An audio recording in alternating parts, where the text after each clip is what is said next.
No भुनक्तु सह वीर्यं करवावहै तेजस्विनावधीतमस्तु मा विद्विषावहै। 2 मिनट में साथ सभी लोग हरि कीर्तन बोलेंगे।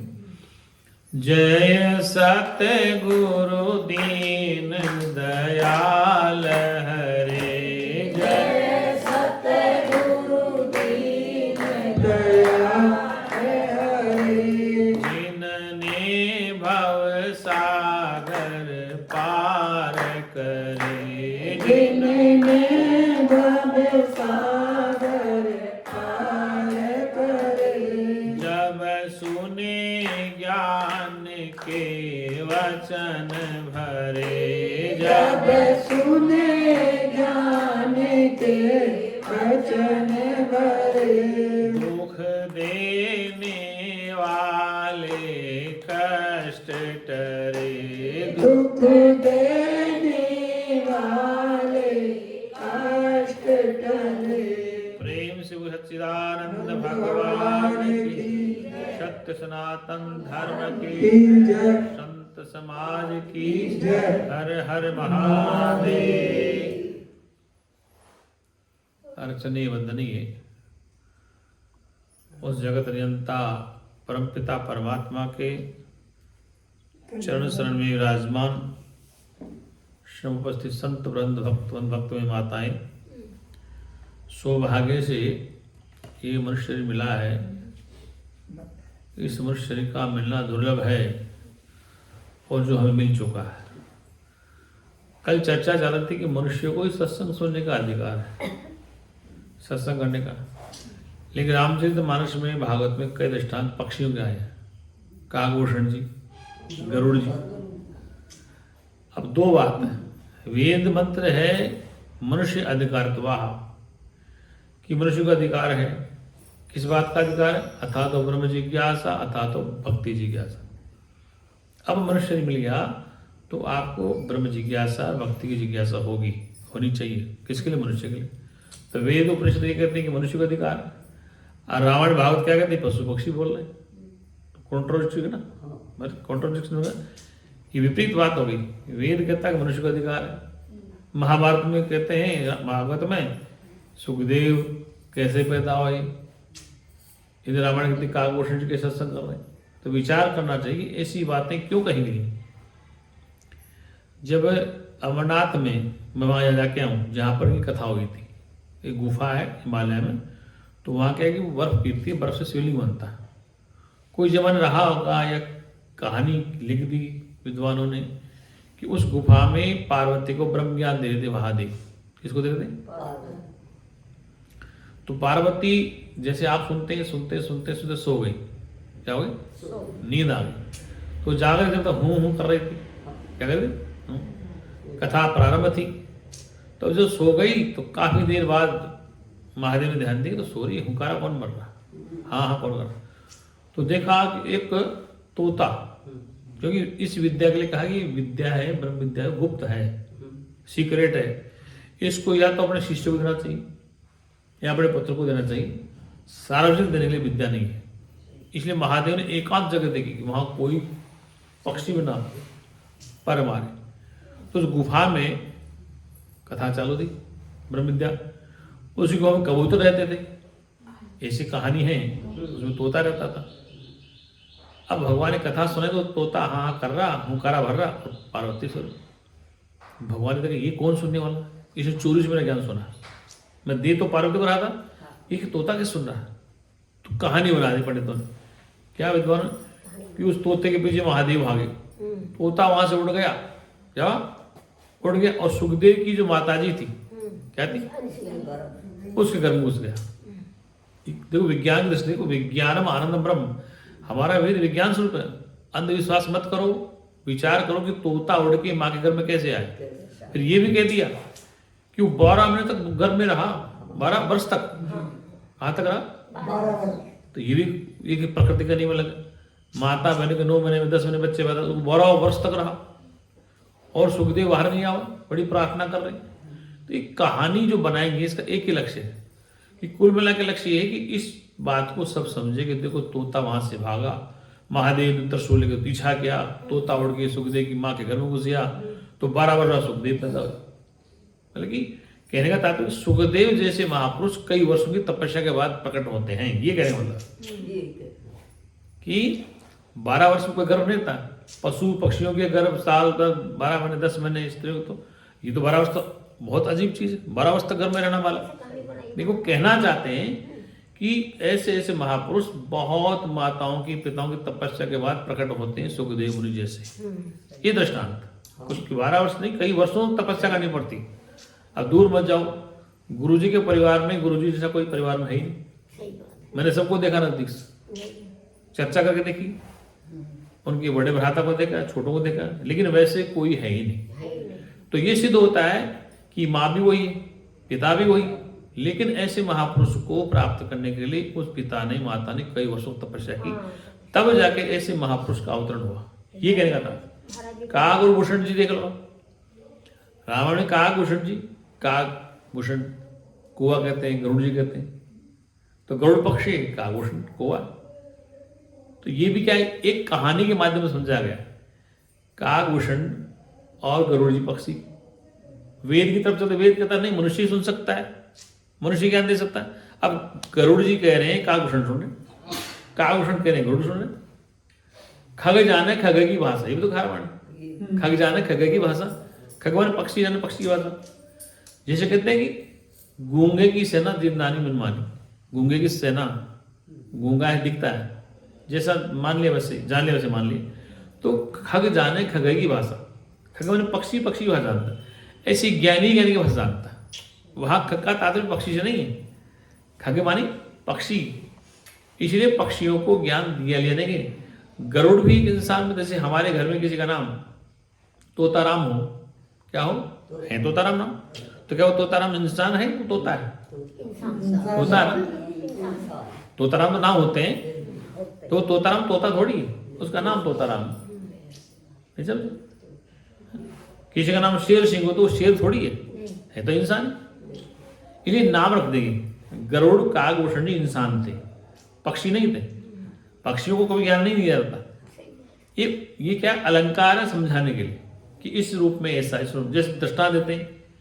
हर बार दृष्टांत जंगल में शेर का आता है, लोमड़ी का आता है, तो दृष्टांत लोमड़ी शेर का इसलिए देता है कि उस दृष्टांत से, उस उदाहरण से मनुष्य समझे कि तुझे कहाँ गए।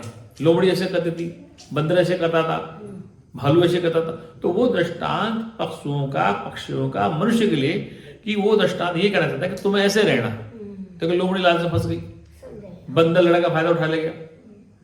रोटी का बंटवारा हुआ तो वो लड़ने लगे, तो बंदर इसे तोड़ा इधर खाए, जब तक तो सारा माल खा गया। दो के झगड़े बंदर खा गया। तो कहने का तात्पर्य है ये पशु और पक्षियों के जो दृष्टांत हैं केवल समझाने के लिए। किसके लिए? वहां पक्षियों को ज्ञान नहीं दिया गया, नहीं लिया गया। ज्ञान तो केवल जिस भी शरीर में आया, अवतार के रूप में आया, तो वो मनुष्य लेके आया, चाहे राम बन के, चाहे कृष्ण बन के, चाहे बुद्ध महावीर बन के, चाहे कबीर बन के, चाहे अक्री बन के, सब देहधारी। क्या है? देहधारी।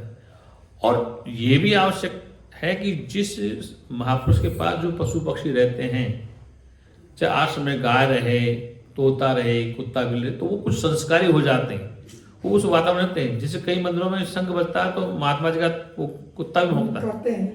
अब वो उस आदत में पड़ गया, उसको पता है कि गुरु जी शंख बजाते तो उसके पास शंख तो है नहीं, तो अपनी वाणी से बोलता है। जैसे आरती होती है तो खड़े हो जाते हैं जाकर। तो वो परंपराएं, बुद्धि तो उनमें है, लेकिन ऐसी बुद्धि नहीं ज्ञान सुन ले, वो देख देख के नकल करते हैं। अब पुलिस में, फौज में कुत्तों को ट्रेनिंग दी जाती, उठने की, बैठने की, कूदने की, तो मनुष्य सिखाता हो। तो ये उपमा है, अलंकार है, पशु पक्षियों के माध्यम से इंसान को समझाया जाए।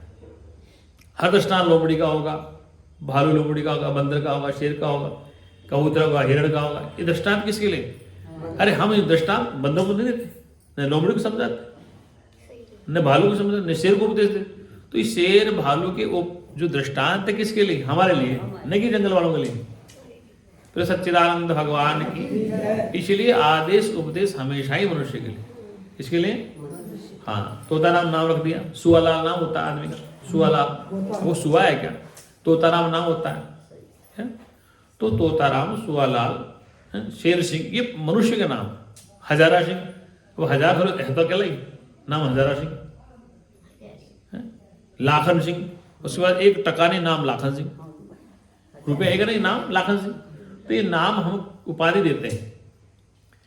तो आज हम चर्चा करते हैं मैं क्या चीज है। मैं दो प्रकार का, मैं के ऊपर दो मात्रा होती, बिंदु तीन मैं। अब एक मैं और दूसरा मैं। एक मैं कहां पर होता है कि जैसे आप किसी के द्वार पर गए रात को 12 बजे, आपने दरवाजा खटखटाया, क्या क्या, तो उसने बोला कौन, मैं तो मैं शुद्ध था, नाम रूप में नहीं आता। उसने अंदर वाले कहा कि मैं कौन, बोले मैं, अरे भाई मैं कौन, फिर वो मैं के नाम रूप में आया। मैं दिनेश, मैं सीता, मैं गीता, मैं सन्यासी, मैं चाचा था। तो मैं किस में आ गया, नाम रूप में आ गया। तो अंदर वाले व्यवहार मैं का किया, मैं कौन सा, नाम रूप का व्यवहार। तो अंदर वाले पूछा कि मैं क्या है, कि मैं दिनेश, मैं राम, मैं श्याम। तो मैं जब नाम रूप में फंसा तब दरवाजा खुला। इसलिए मैं नाम रूप वाला है, पंच तत्वों का बना शरीर। क्या, जैसे संसार में बालक पैदा हुआ तो पहला नाम कन्या है, दूसरा नाम लड़का है। क्या नाम, प्रकट होते ही उसका नाम कन्या व लड़की है या लड़का। लिंग भेद करते देखते, जो उस माँ के पास है, नर्स है, डॉक्टर है, आया है, जो भी उसका है लड़की हुई लड़का हो, तो क्या हुआ, शरीर के अंगों को देख से पता है लड़की लड़का। तो एक नाम चढ़ गया। फिर उसके बाद फिर वो बड़ा हो, बच्चा गोरा है, काला, सांवला है, वो नाम रूप आ गया। फिर और बड़ा हुआ, वो बेटा बन गया, फिर दादा बन गया, पिता बनता चला। नाम रूप वाला मैं बढ़ रहा है। कौन सा, नाम रूप वाला मैं दिनेश, फिर मैं चाचा बन गया, मैं ताऊ बन गया, मैं ही पिता बन गया, मैं ही सब कुछ बन गया। तो ये मैं है नाम रूप वाला। मैं गोरा हूं, मैं पतला हूं, मैं मोटा हूं, मैं किसी की पत्नी हूं, मैं किसी की माता हूं, मैं किसी का चाचा हूं। तो ये मैं कौन सा आ गया, नाम रूप वाला। कैसा आ गया, जैसे हम किसी बच्चे का रिश्ता करें तो ये लड़की तो सुंदर है, लड़का थोड़ा पक्के रंग का, तो हम किसकी चर्चा करें, नाम रूप की। लड़की का नाम रूप और लड़के का नाम रूप का संसार है। क्या है, नाम रूप केवल काम चलाने के लिए है। क्या करने के लिए, काम करने के लिए। तो बच्चा पैदा हो तो कई बार नाम बदलते। अरे भगवान श्री कृष्ण प्रकट हुए तो उनका नाम गर्गाचार्य रख दिया। गर्गाचार्य कौन थे, उनके कुलगुरु। ऐसे राम के वंशज में गुरु वशिष्ठ, कुलगुरु। तो कुलगुरु को बोला जाता है। ज्योतिष के पन्ने दिखाओ, कौन सी घड़ी, कौन सा पल, कौन सा पाया, तो वो नाम बताता था। तो अनामी बिना नाम वाला, और उसका नाम बताया, गिरधर, गोपाल, कृष्ण, देवकी नंदन, मधुसूदन, केशव, नंद गोपाल। तो ये अनेक नाम उस अनामी के रख दिए गए। ऐसे वशिष्ठ ने नाम रख दिए भाइयों के, राम, राघवेंद्र सरकार, अवधेश कुमार, अनेक नाम, अवधेश, राघवेंद्र सरकार। तो एक के अनेक नाम। ऐसे ही कन्याओं के नाम होते हैं। हम पहले कहते हैं कन्या है, फिर कहते आदि शक्ति का रूप है, फिर कहते पुत्र, कन्या पुत्रवती हो, मतलब विवाह हो गया तो पत्नी होगी, फिर माता बन गई। तो ये नाम रूप पड़ रहा है। और जिस नाम रूप को हम चर्चा करने जा रहे हैं वो नाम रूप माया में आने वाला नहीं है, वो नाम रूप से रहित मैं है। कौन सा है, नाम रूप से रहित मैं। ये मैं व्यवहार वाला है। अगर ये मैं नहीं होगा, जैसे आप हम बैठे हैं तो मैं दो वर्ग दिख रहा है, शरीर रूपी में। जितने शरीर हैं सबके में अलग अलग है, लेकिन जितने शरीरों के अंदर मैं है वो एक है। व्यवहार में मैं पिता, मैं माता, मैं गुरु, मैं शिष्य, मैं सन्यासी, मैं कन्या, मैं लड़का, ये सब मैं है नाम रूप वाले। और नाम रूप काम चलाने के लिए जाता है। अगर नाम रूप नहीं होगा तो संसार का काम नहीं चलेगा। जैसे इस शरीर में इंद्रियां ना हो, कर्मेंद्रियां ना हो, तो शरीर किसी काम करे। जैसे कई बार आप देखते ना कि बच्चे के तो आंख थी नहीं, बच्चे के तो कान थे नहीं, बच्चे के तो पैर ऐसे थे। तो ये क्या है कि उस नाम रूप का विकास नहीं हुआ। क्या नहीं हुआ, जो नाम रूप का शरीर था माँ के गर्भ में रहा 9 मास तक, उसका विकास। कई बच्चे माँ के गर्भ से ब्लाइंड होते, अंधे होते या विकलांग होते, तो नाम रूप खराब दिख रहा ना भाई। उसकी प्रयोगशाला में, भगवान की प्रयोगशाला में कमी रही होगी, इसलिए वो बहरा है, गूंगा भी है, विकलांग भी है, पीलिया से ग्रसित, पता है क्या क्या बीमारी हो सकती। तो नाम रूप की बीमारी, और उस शरीर में रहने वाला नाम रूप से रहित, वो माँ के गर्भ में भी था, उसके गर्भ में भी, तो उस नाम रूप से ये सारा काम चल रहा है। इस नाम रूप पे इंद्रियां ना हो, कर्मेंद्रिय ना हो, तो संसार काम नहीं चलेंगे। जैसे मैं बोल रहा हूं, मैं इस नाम रूप के शरीर में बैठकर बोल रहा हूं, और आप सब नाम रूप के शरीर बैठ के सुन रहे हैं, और आपके और मेरे भी इंद्रियां हैं, कर्मेंद्रियां हैं। मैं बोल रहा हूं, आपके ये कान ठीक नहीं है, तो सुनोगे कैसे? आंख नहीं तो देखो कैसे? मैं वाणी बोल रहा हूं, आप सुन रहे हैं, फिर आप प्रश्न करेंगे, अगर आपके नाम रूप के शरीर में वाणी ना हो, जीव्या न, तो बोलो कैसे? इसलिए सुनने वाला और सुनाने वाला दोनों नाम रूप में, और दोनों की इंद्रियां स्वस्थ होनी चाहिए, कर्मेंद्रियां ठीक होनी चाहिए, और अंदर का जो शरीर है, कौन सा? सूक्ष्म शरीर, मन, बुद्धि, चित्त, अहंकार, अंतःकरण भी ठीक होना चाहिए। जब तक सत्संग श्रवण किया जाए, तब तक आपका मन, आपकी बुद्धि, आपका चित्त और आपका अहंकार ठीक बना रहे, क्योंकि आप शरीर से विद्यमान है, शरीर से आप विद्यमान है, हाजिरी है आपकी, लेकिन शरीर के अंदर एक शरीर और है, जिसे कहते हैं सूक्ष्म शरीर। क्या कहते हैं? ये अंतःकरण सूक्ष्म। मन ना हो यहाँ पर, बुद्धि यहाँ ना हो, चित्त यहाँ पर ना हो, कहीं घर में चला गया, कहीं रिश्तेदारी में चला गया, कहीं गाय भैंस में चला गया, तो वो मन यहाँ नहीं है, शरीर यहाँ है। क्या है? इंद्रियां भी, कर्मेंद्रियां पूरा लग रहा है, लेकिन अंदर वाला बाहर निकल गया, मन कहीं और चला गया, बुद्धि कहीं और चली गई।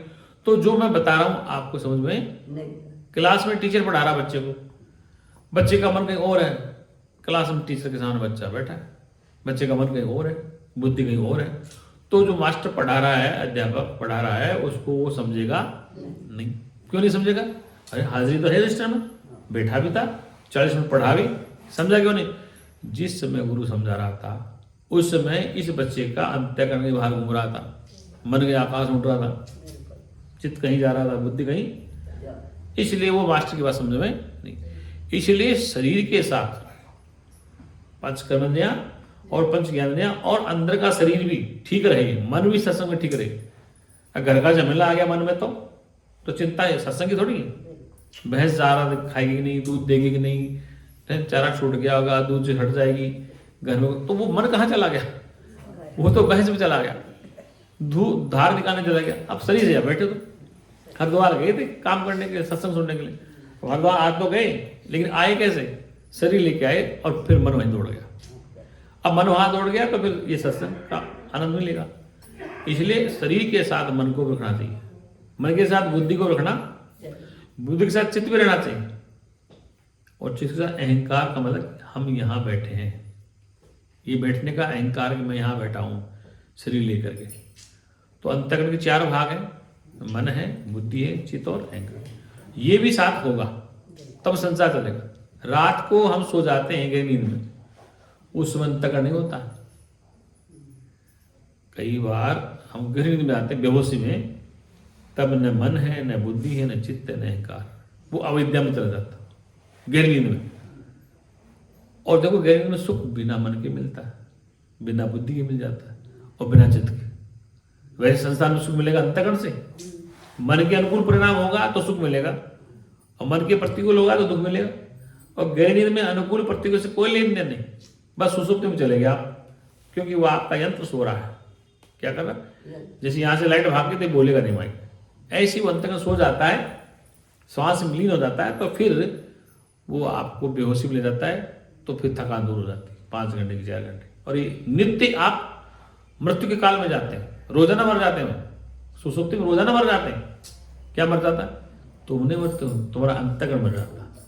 और चेतना जैसे जागृत होती, फिर प्रातःकाल बुद्धि से जुड़ती, चित्त से जुड़ती, मन से, तो फिर तुम्हारा प्रकाश चालू हो जाता है, क्योंकि चिदाभास ही अंतःकरण को प्रकाशित करता है। चिदाभास क्या है? चेतन का आभास, जिसे जीव कहते हैं। क्या कहते हैं? जीव सोता नहीं है, ध्यान में, जीव नहीं सोता है, कभी जीव सो ही नहीं आता। अगर भगवान सो तो जीव सो, जीव तो भगवान सो, न जीव सोता न भगवान सोता। सोता कौन है? आपका अंतःकरण। कौन सोता है? आपका अंतःकरण सो जाता है, जीव सोता नहीं। अब आपको फिर कौन सोता है? हम सारी थकान दूर होती, हम आराम से सो जाते हैं, फ्रेश हो जाते हैं, ताजगी आ जाती है। तो कौन सो जाता है? अरे भाई, जिससे हम थक रहे थे वो यंत्र सो जाता। जैसे गाड़ी चल रही, टायर घिस रहे हैं, इंजन गर्म हो रहा है, अब गाड़ी बंद हो गई, तेल बढ़ा उसमें, तेल तो नहीं चल रहा, गाड़ी के पुर्जे ठंडे हो गए, क्या हो गए? तेल खत्म। ऐसे वो जीवात्मा सोता नहीं। जीवात्मा से प्रकाशित होने वाले मन, बुद्धि, चित्त ये सो जाते हैं। क्या हो जाते हैं? तो हम सोचते हैं कि जीव सो गया, जीव नहीं सोता है। अगर जीव सो जाता तो प्रातःकाल ये कौन कहता कि नींद बहुत अच्छी है, नींद आज बहुत अच्छी है, कुछ पता नहीं चला, इतने बेहोश में सोए, कुछ पता नहीं चला, तो ये कौन जान रहा था? इसका मतलब वो जानने वाला सोया नहीं। वो जानते ही करंट मिला, किसको? बुद्धि को, मन को, चित्त को, तो कहने लगे हाँ बहुत अच्छी नींद है, कुछ पता नहीं चला। हम तो बात करते करते लेट गए, हमें कुछ पता नहीं चला, कब सोए कब जगे, नींद बहुत अच्छी है। अरे भैया नींद बहुत अच्छी है, बात करते करते सो गए, ये बातें कौन सुन रहा था, कौन जान रहा था? वो जो जानने वाला है वही तो तुम हो, वही तो जीवात्मा तुम हो। लेकिन जैसे अंतःकरण से जुड़े, नाम में फंसे, अपने से हटे बेतरे से पीटे, मात खाने पे आंसू बहाना। हम थे जीवात्मा, और मतलब जीव परमात्मा का अभिन्न अंग है। क्या है? जीव है वो परमात्मा का अभिन्न अंग। अभिन्न माने अलग नहीं। भगवान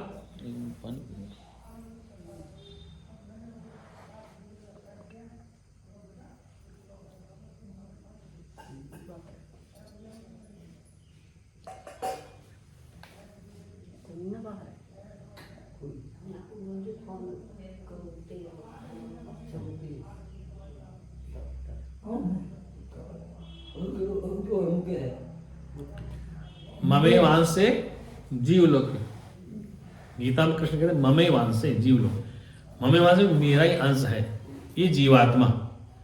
ममे वांस से जीव लोग, इस लोक में ये जीव मेरे अंश है।